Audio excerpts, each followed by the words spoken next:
මේ තමයි ඉංගල වගාවේ අවසානම කාලය. දැන් ඉංගල ගලවන්න තමයි තියෙන්නේ. අල තියෙන්නේ මේ යට මේ මැරිලා තියෙන්නේ ගස් ටික මැරිගෙන එන්නේ. ඔය වගේ කහපාට වුණාට පස්සේ තමයි ඉංගල ගලවන්නේ. මම ගලවන්න තමයි දැන් හදන්නේ. ඔය තියෙන ඉංගල වගාව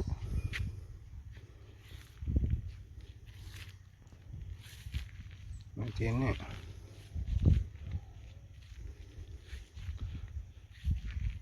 ඉංගල වගාව තමයි.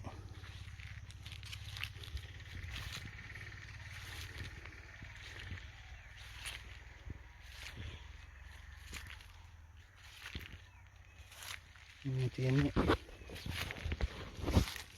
අල. මේ තියෙන්නේ අල. එන්න විදිය තමයි මේ තියෙන්නේ. ඉතින් වල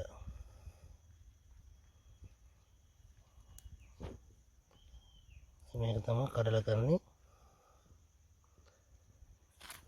තව තියෙන යට තියෙන අල. ඔම ගහේ කඳේ තමයි හැදෙන්නේ.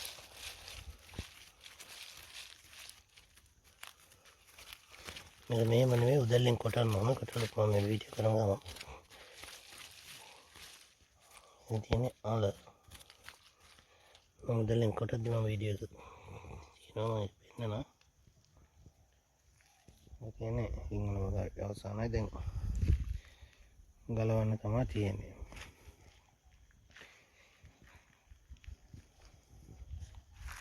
තෙල් පොහොර මොනවාක්වත් නැහැ. ඉංගල වගාව කියලා කියන්නේ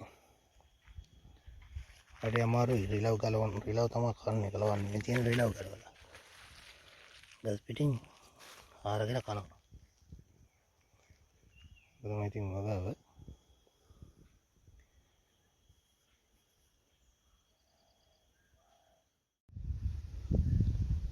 මේව තමයි ඉතින් ඉංගල මේ කොටලා මේ විදිහට තමයි අල හැදෙන්නේ. හැදෙන ඉංගල අල හැදිච්ච විදිය. ඉතින්නේ උදැල්ලෙන් කොටලා ගන්න ඕන. මේව තමයි අල කඩන්නේ. මේ අගට මෙහෙම ඇල්ලුවා මේව කැඩලා යනවා. ඉතින් ඉංගල අතු හිටපුවා මේ වගේ ගස් කහ පාට වුණාට පස්සේ මේ හොල්ලලා බලපන් පස්සේ මේ තියෙන අල. ඔය වටේට අල. අද මම උදැල්ලෙන් කොටලා තියෙන්නේ. උදැල්ලෙන් මාරලා අන්න විදිහට බලුවා ඉතින් අල. එහෙනම් ඕනම කෙනෙකුට මේකට තෙල් පොහොර මොනවක්වත් ගන්න ඉංගල ගෙඩි ටිකක් ගෙනාව කඩේකින් පැලවෙන දැම්මා. අගෝස්තු සැප්තැම්බර් වගේ ඔක්තෝබර් වගේ ඔය මාස කිහිපේ තමයි මේ ඉංගල හිටවන්නේ. ඉතින් මේ තියෙන්නේ මේ අල හොඳට තියෙනවා. ඔය තියෙන අල ඉංගල ඔය විදියට මෙතන එන්න තව දිනක් සරන් ගොඩක් මොකක් අල හාරන්න දී කොටන්න තියෙන්නේ.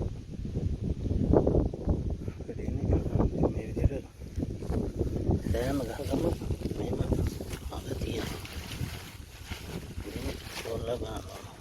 හොල්ලා ඊට පස්සේ තියෙන අල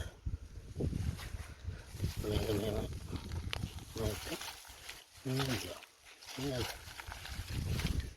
ඉතින් අල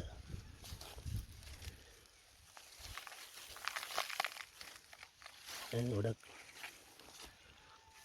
අල තියෙන ඒවත් තියෙනවා නැති ඒවත් තියෙනවා. ඉතින් මේ වගේ ගස් මේ තියෙන අල ඇති. වැස්ස නැති වුණා නම් ඊට වඩා මේක ලොකු වෙනවා. ඒ වැස්ස නිසා තමයි මේ අල පොඩියට තියෙන්නේ. තියෙන අල තියෙනවා.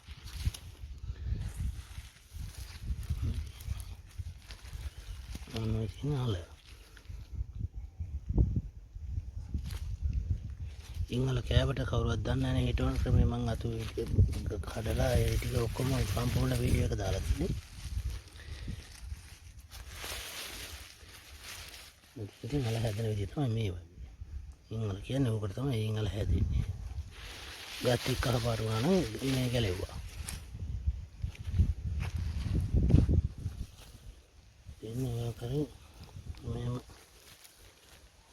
අල සෑම ගහකම අල තියෙනවා මේ තියෙන්නේ හොඳට පේනවා ඉතින් ඉංගල කන්න ආස කට්ටිය ඉතින් වීඩියෝ එක බලලා ලයික් එකක් කමෙන්ට් එකක් දාන්න channel එක subscribe කරන්න ඉංගල බෙද මේ කියන්නේ රටල කියලා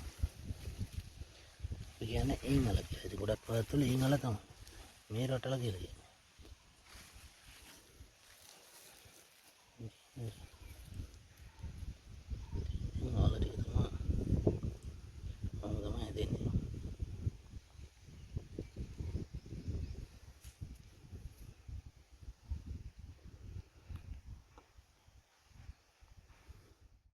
අද මගේ ඉංගල වගා බලන්න channel එක subscribe කරලා එකතු වෙන්න. මේ ආකාරයට තමයි ඉංගල දළු කඩන්නේ. මේ දළු ටික මම කඩලා මේ තියෙන දැන් මේ දළු කඩපු දළු. මේ විදිහට දළු කඩා ගන්න ඕන ක්‍රමයට. මේ මම කඩන දළු තමයි මේ තියෙන්නේ. මේ වගේ තැන්වල වලින් කඩනවා. කඩලා මේ දාලා තමයි පොළොවේ හිටවන්නේ. මේ ආකාරයට මේ දළු කඩලා මේ ලොකු කෑල්ලක් තියෙනවා දැන් පොඩියට ඉස්සෙල්ලා පේනකොට දැන් මේ ටික හොඳට හැදිලා මේ ඔක්කොගෙන් මම දළු ටික කඩන්න ඕන. මෙන්න මේ විදිහට තමයි ඉංගල දළු කඩලා ඉවරලා හිටවන්නේ. මේ තියෙන ඉංගල දළු ඔය විදිහට පේලියට තමයි හිටවන්නේ. ඔය තියෙන ඉංගල කවම කියන ඔක මාසයක් දෙකක් යද්දී මේ ගානට මේ යන්නවත් බැරි ගානට මේක වැපිලා හැදිලා එනවා. ඒ තියෙන මම මේ මේ අතවාණෙන් කලවපු කෑලි වලින් තමයි මේ දවල් කඩලා හදලා කෑලි වලට කඩලා තමයි මේ පොඩි අතු මේ විදිහට හිටවලා තියෙන්නේ.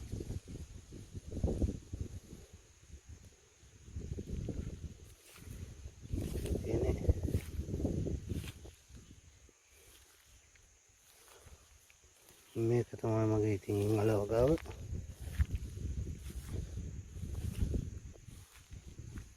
ඉතින් වීඩියෝ එක බලලා මේ විදිහට ඉංගල හිටවන්න ඉංගල ගෙනල්ලා මේ කාලේට තමයි ඉංගල හදන්නේ. මේ පැලවෙන් තවන් දාන්නේ. තවන් දාලා මේ විදිහට අතු ආවට පස්සේ තමයි අතු කඩලා හිටවන්නේ. ඉතින් මම සාමාන්‍යයෙන් අතු 3000ක් විතර මේ ටිකේ ඔය තියෙන ටිකේ හිටවලා තියෙනවා.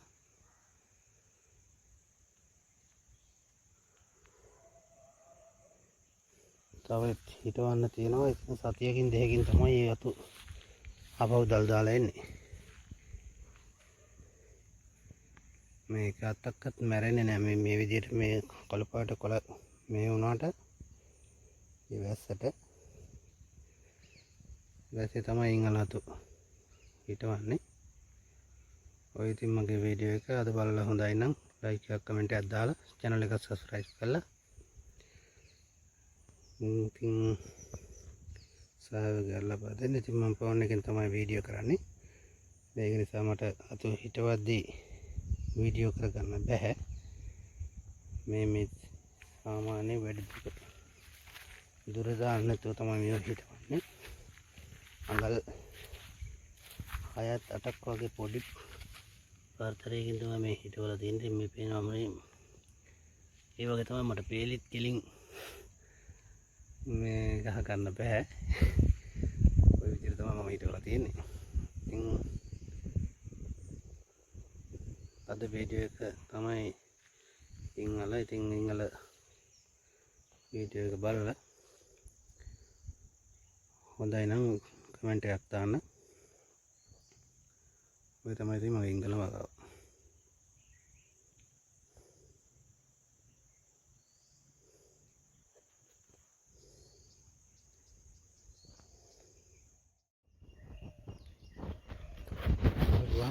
ආකාරයට තමයි ඉංගල දළු කඩන්නේ. මේ දළු ටික මම කඩලා මේ තියෙන දැන් මේ දළු කඩපු දළු මේ විදිහට දළු කඩා ගන්න ඕන ක්‍රමයට. මේ මම කඩන දළු තමයි මේ තියෙන්නේ. මේ වගේ තැන්වල වලින් කඩනවා. කඩලා මේ දාලා තමයි පොළොවේ හිටවන්නේ.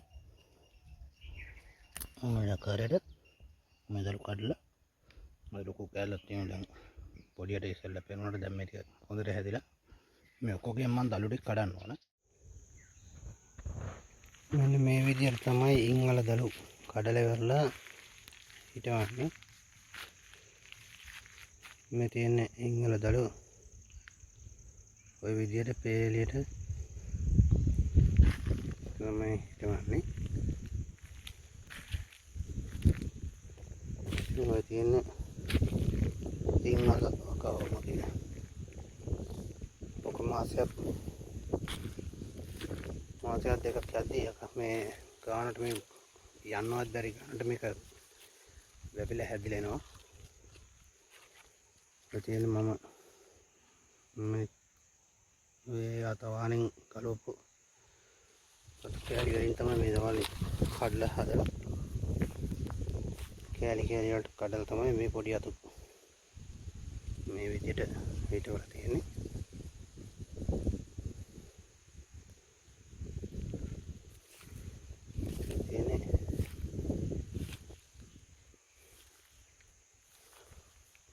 මේක තමයි මගේ ඉතින් ඉංගල වගාව.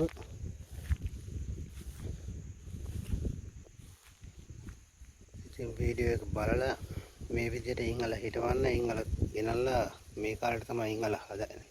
මේ පැලවෙන් තවන් දාන්නේ. තවන් දාලා මේ විදිහට අතු ආවට පස්සේ තමයි අතු කඩලා හිටවන්නේ. ඉතින් මම සාමාන්‍යයෙන් අතු 3000ක් විතර මේ ටිකේ ඔය තියෙන ටිකේ හිටවලා තියෙනවා.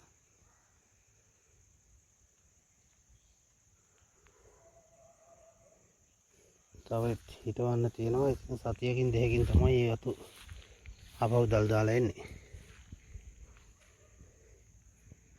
මේක අත්තක්වත් මැරෙන්නේ නැහැ. මේ විදිහට මේ කළපාට කොළ මේ වුණාට මේ වැස්සේ තමයි ඉංගල අතු හිටවන්නේ. ඔය ඉතින් මගේ වීඩියෝ එක අද බලලා හොඳයි නම් ලයික් එකක් කමෙන්ට් එකක් දාලා channel එක subscribe කරලා ඉතින් සහයෝගය ලබා දෙන්න. ඉතින් මම ෆෝන් එකෙන් තමයි වීඩියෝ කරන්නේ. ඒක නිසා මට අතු හිටවද්දී වීඩියෝ කරගන්න බැහැ. මේ සාමාන්‍ය වැඩි දුර දාන්න නැතුව තමයි මේ හිටවන්නේ. අඟල් 6ක් 8ක් වගේ පොඩි පාර්තරයකින් තමයි මේ හිටවලා තියෙන්නේ. මේ පේනවා මේ ඒ වගේ තමයි මට පේලිත් කෙලින් මේ ගහ ගන්න බෑ. ඔය විදිහට තමයි මම හිටවලා තියෙන්නේ. ඉතින් අද වීඩියෝ එක තමයි ඉංගල. ඉතින් ඉංගල වීඩියෝ එක බලලා හොඳයි නම් කමෙන්ට් එකක් දාන්න. ඔය තමයි ඉතින් මගේ ඉංගල වගාව.